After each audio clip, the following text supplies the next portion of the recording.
Halo, kenalin aku Dian. Hai, perkenalkan nama aku Rahma Nur Anisha. Hai, nama aku Maya. Hai, nama aku Aisyah Ayu Lestari. Halo, nama aku Sakti.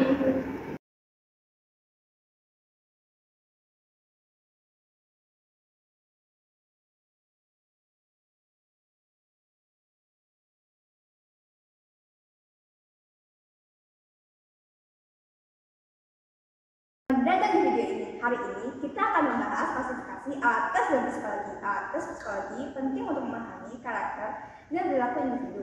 3 jenis utama alat tes yang sering digunakan adalah tes proyektif, tes inventory, dan tes direksi. Mari kita mulai dengan mendalami apa yang dimaksud tes proyektif. Tes proyektif dirancang untuk menggali aspek terdalam dari kepribadian individu dengan cara yang tidak langsung. Dalam tes ini, peserta diberikan stimulus yang ambigu dan respons yang diberikan dianggap mencerminkan konflik, keinginan atau pengalaman tidak sadar mereka. Salah satu contoh paling terkenal adalah Rorschach Input Test, di mana peserta diminta untuk menafsirkan serangkaian gambar bintang. Respons peserta memberikan alasan mengenai cara mereka berpikir dan merasa. Selain itu, ada juga Thematic Appreciation Test atau TAT. Dalam TAT, peserta diminta untuk membuat cerita berdasarkan gambar-gambar yang ambigu. Tes ini dapat mengungkapkan kebutuhan, motivasi, dan pandangan individu terhadap dunia.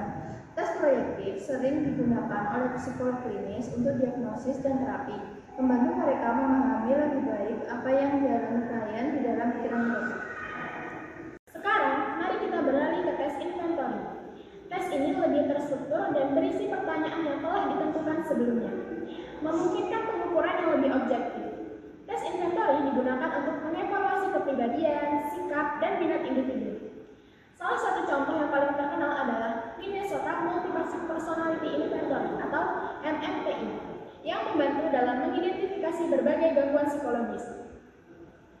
Ada juga Big Five Personality Test yang mengukur 5 dimensi utama kepribadian: keterbukaan, kesadaran, ekstroversi, kesetujuan, dan stabilitas emosional. Tes inventory banyak digunakan dalam setting klinis dan organisasi untuk membantu dalam proses rekrutmen serta pengembangan karir.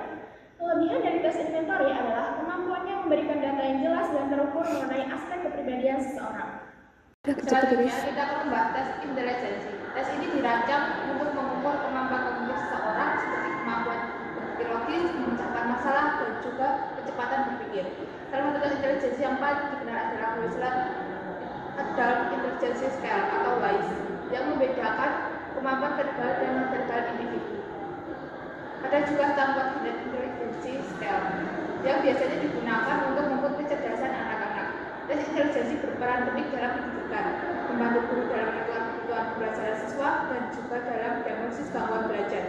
Hasil tes intelijensi dapat memberikan informasi yang berharga untuk membantu individu mencapai potensi maksimal mereka. Sebagai kesimpulan, ketiga jenis tes ini memiliki tujuan dan penggunaan yang berbeda. Tes proyektif membantu psikolog untuk memahami konflik internal dan kepribadian individu melalui respon yang tidak sadar.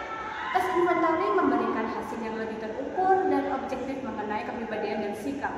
Sementara itu, tes intelijensi fokus pada penilaian kemampuan kognitif dan intelektual. Memahami perbedaan ini sangat penting bagi para profesional dan dalam memiliki alat tes yang tepat untuk keperluan asesmen baik di klinik, pendidikan maupun dunia industri. Terima kasih telah menonton video ini. Kami harap informasi yang kami sampaikan dapat membantu Anda dalam memahami lebih dalam tentang alat tes psikologi.